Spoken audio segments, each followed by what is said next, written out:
Bonjour, bienvenue à notre deuxième webinaire ADEMI comme atelier de découverte de l'efficacité du mouvement industriel.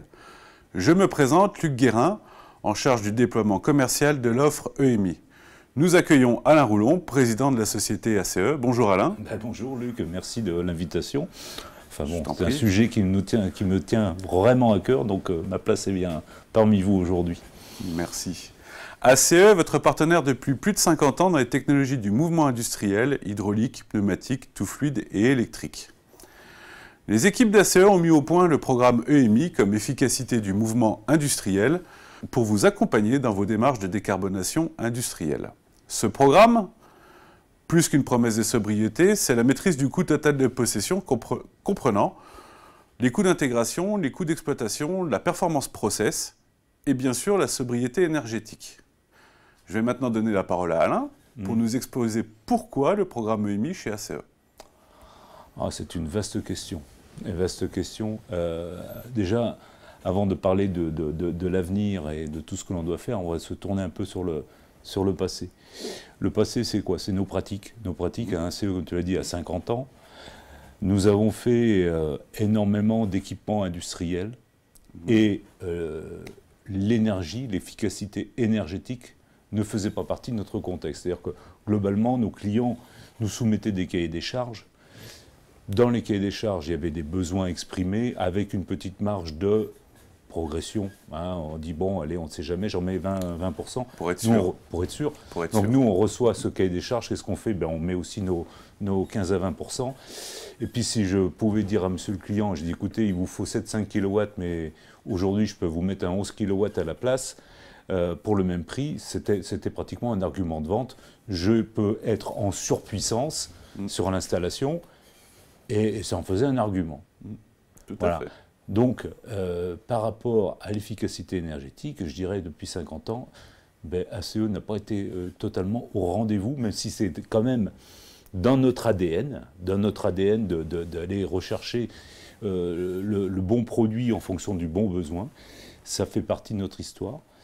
Mais on a toujours été confronté à dire, vous faites un équipement, on fait un équipement, une centrale hydraulique, un équipement pneumatique, c'est OK, c'est quoi les performances? Performance, on ne parle pas d'efficacité. Et ça coûte quoi en bas à droite? Aujourd'hui, il faut qu'on réinvente cette histoire, il faut qu'on rende les équipements un peu plus vertueux, un peu plus adaptés à nos besoins industriels, à nos machines, et qu'on définisse le bon produit. Il y a déjà une vingtaine d'années, dans mon expérience, donc j'ai travaillé comme chargé d'affaires à un moment donné, c'est de mon parcours professionnel chez ACE. Chez un client, j'avais fait le tour de tous les groupes hydrauliques que l'on avait pu mettre en place. Je m'étais aperçu qu'ils étaient déjà surdimensionnés de 50%. 50%, c'est-à-dire c'était le fruit de tout ce que l'on avait exprimé, c'est-à-dire le cahier des charges qui évolue. J'en remets une petite couche, on en met une petite couche, et on y va. Quand on a sécurité. La sécurité. La réflexion, si un mouvement, on a besoin de le faire en 4 secondes, on va demander est-ce qu'il se fasse en 3 secondes, et on va avoir 1 seconde d'attente. Ça, ce sont des choses, des principes aujourd'hui qu'il faut complètement revoir. Voilà, donc ça, c'est un contexte, c'est un constat. Il y a déjà une dizaine d'années, j'avais demandé au bureau d'études, j'avais réfléchi, je dis j'aimerais qu'on vende des équipements avec pratiquement un classement énergétique A, B, C, D, E, F. Mais, ça fait sens aujourd'hui. Ça fait sens aujourd'hui, mais on n'y était pas arrivé parce qu'il faut savoir mesurer. Il faut savoir le mesurer. Donc les choses ont quand même évolué. Comme tu le sais, on a voulu explorer, parce que ça restait dans notre ADN quand même de définir le juste besoin. On a exploré ces pistes à travers tous les enseignements qu'on avait fait au niveau de l'entreprise du futur ou entreprise 4.0. Chez ACE, nous avons quand même travaillé sur des modèles industriels qu'on avait aussi et surtout même réservé au monde de l'éducation nationale, de la formation. en règle générale. Donc où on avait vraiment exploré aussi la bribe de l'efficacité énergétique. Bien sûr, le monitoring. Donc, voilà, donc on avait vu tout ce que l'on pouvait faire, on avait vu ce qu'on pouvait obtenir à travers une réalisation d'un équipement. Et on s'est aperçu qu'entre des méthodes traditionnelles et celles qu'on peut arriver à mettre en place, ce n'est pas des 30%. Aujourd'hui, on entend souvent parler, oh, vous faites des économies de 30%.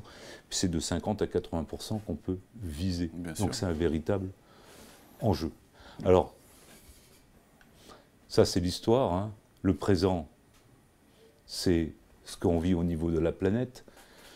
Donc on a bien vu à travers le confinement que vous avez vécu au niveau du Covid, d'un seul coup, tout le monde voyait, on voyait que l'air était moins pollué, que la planète allait mieux. On avait vu des températures se stabiliser, voire recommencer à baisser. Donc on a bien vu l'influence de l'homme sur le climat.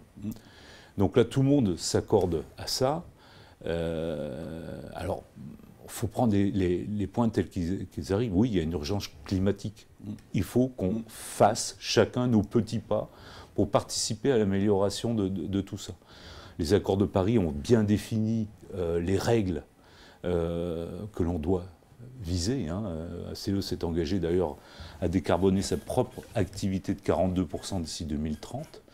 Et on va être obligé de bosser là-dessus. Je rappelle quand même, parce qu'on se dit, ouais, mais on a fait des bêtises et tout. Enfin, l'homme a toujours appris de ses erreurs. Je rappelle, je disais il n'y a pas très longtemps, on parlait de la météo. Je dis, le premier satellite météo, c'est les années 70.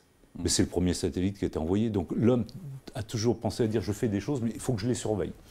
Donc, cette surveillance qu'on a accrue fait qu'il y a un consensus mondial en disant, stop, il y a urgence. Donc c'est une urgence qui nous concerne toutes et tous, pour nous, les générations suivantes, nos enfants, petits-enfants, et il faut quand même travailler cette fois-ci à l'amélioration. Ce point, je parle beaucoup, je suis désolé, Luc, mais Alain, j'ai l'habitude. C'est une passion, mais ce point, il est important. Alors aujourd'hui, il y a un autre contexte qui accélère un peu la décarbonation en France, c'est le coût de l'énergie. C'est le coût de l'énergie, exactement. Voilà. Ce que l'on a vécu avec la guerre de l'Ukraine, la hausse des coûts au niveau du gaz, de l'électricité, perturbé énormément d'entreprises. La nôtre également, parce que ça fait drôle pour faire la même chose de payer 3 fois, 4 fois ce que l'on payait auparavant. Donc le coût de l'énergie nous pousse à trouver des solutions, pour compenser. Voilà. Donc c'est tout le travail que l'on veut mettre à disposition de nos clients, c'est de dire repensons les choses pour que nos équipements, vos équipements, parce que je parle à nos clients aussi aujourd'hui, vos équipements soient plus vertueux en termes d'efficacité. Voilà. Je ne sais pas si ça répond à ta question, mais je peux... Je pense. Mais voilà. Donc, plus encore. Plus encore. Donc, il faut continuer. Alors, donc, ce n'est pas le fruit d'être là aujourd'hui et de proposer des solutions à travers le programme EMI qu'on a fait, c'est le fruit d'un travail. Donc, je voudrais quand même remercier les équipes qui pendant des années ont travaillé sur ce sujet. Les équipes, nos partenaires aussi, qui ont développé aussi des produits qui nous permettent de proposer. Il est clair qu'on a vu évoluer dans certains milieux, dans certains métiers comme l'hydraulique, aussi l'électrique, des nouveaux produits qui nous permettent d'être plus fins au niveau de la conduite de la machine. Donc ça, c'est sûr que ce sont des nouveaux produits que l'on doit mettre en œuvre. Mais un nouveau produit sans une bonne réflexion, une bonne mise en œuvre, ça n'apporte pas grand-chose. Il reste dans une caisse. Donc ça, c'est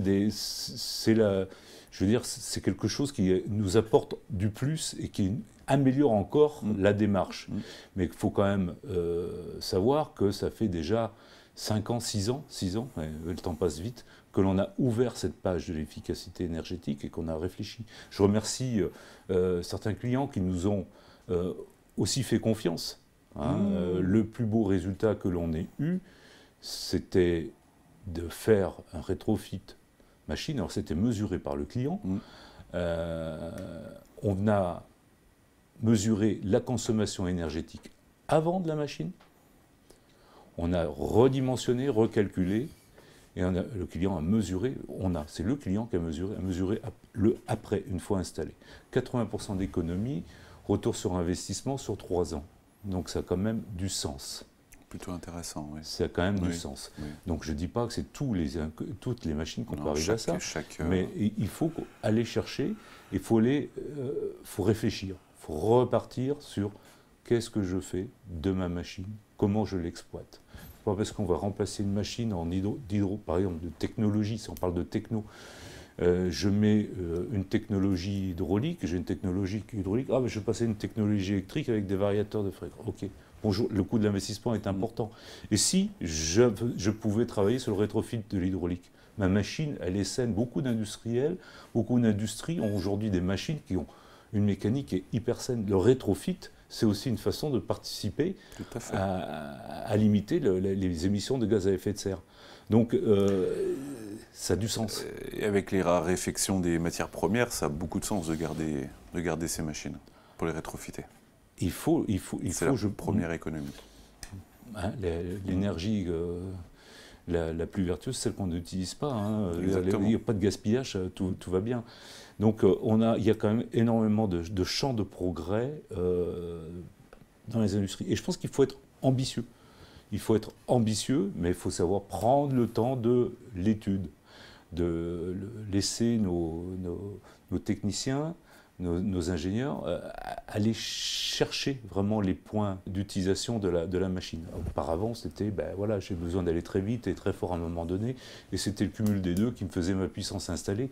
Donc c'était surfait. Voilà, c'était surfait. C'est comme ça. Aujourd'hui, ça change. On veut exprimer auprès de nos clients, dire, on n'est pas encore au label ABCDEF, mon rêve, mais on va regarder, non pas que le coût d'achat, mais on va regarder le coût de possession. C'est quoi ? Ça va me coûter quoi d'exploiter la machine telle qu'elle est, comment elle est pensée. Voilà. Donc j'espère qu'à travers ces ateliers, j'étais un petit peu long, peut-être dans la première. Mais non. Mais j'espère qu'à travers les ateliers dont tu vas nous parler, on nous pousse là-dessus. On va donner un éclairage, mais c'est qu'un début aujourd'hui. On démarre une histoire sur laquelle on invite tous nos clients, tous nos partenaires de travailler. Et si quelqu'un, ce que j'ai toujours dit, copie notre démarche, tant mieux, ça sera tout à fait efficace pour, je pense, les industriels. C'est qu'on avait raison, voilà. Je pense que quand on essaie de faire mieux, c'est toujours important.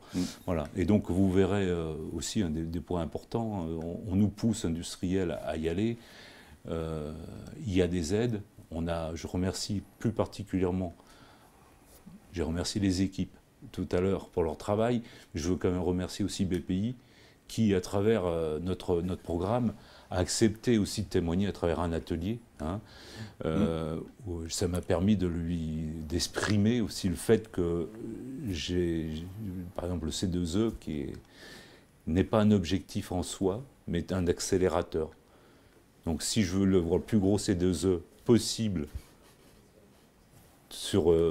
pour mon entreprise, il faut que j'ai la plus grosse puissance installée. Bien sûr. Si je veux être le plus efficace possible, il faut que j'ai la moins de puissance possible installée, qu'elle soit liée à ma consommation. Et alors, oui, mon C2E sera plus faible, mais mon économie sera plus grande. Voilà, donc je remercie franchement BPI, parce que s'exposer avec nous et tout, c'est un signe de confiance, très particulièrement au niveau de cet atelier. Voilà, donc je te laisse peut-être présenter un petit peu la suite du programme, Luc. Merci Alain. Excuse-moi. Merci Alain pour ton exposé complet. De rien. Nous allons maintenant passer au programme des ateliers. Alors, nous développons des solutions d'optimisation énergétique dans les domaines de l'électro-hydraulique, une technologie d'avenir, présentée par Arnaud. L'atelier numéro 2 sur les compresseurs. La génération d'air comprimé est un fort consommateur d'énergie. Comment valoriser cette énergie avec Michael. Et également le traitement des fuites, tous ces points-là. Traitement des fuites. Toutes ces choses-là sont hyper importantes. Exactement. Lors de l'atelier numéro 3, Christophe et Claude traiteront des atouts des remontées de données pour gagner en efficacité et optimiser les opérations de maintenance. Il faut surveiller. Il faut surveiller. Il faut surveiller pour... surveiller les dérives. Surveiller les dérives, exactement. Lors de l'atelier numéro 4, Guillaume et Nicolas nous présenteront les avantages de la réalité augmentée en tant qu'assistant, capitalisation des connaissances. Et enfin, dans l'atelier numéro 5, Alain accueillera Madame Lhuillier de BPI France qui nous présentera les leviers pour financer vos démarches d'économie d'énergie. Mais tu en as déjà parlé. Je le remercie encore une fois. Voilà. Au terme des ateliers 1 à 4, un temps d'échange d'environ 10-15 minutes est organisé afin de pouvoir répondre à vos questions. Veuillez maintenant suivre les instructions afin d'entrer dans votre atelier, salle d'attente, qui va bientôt commencer. Bon webinaire à tous.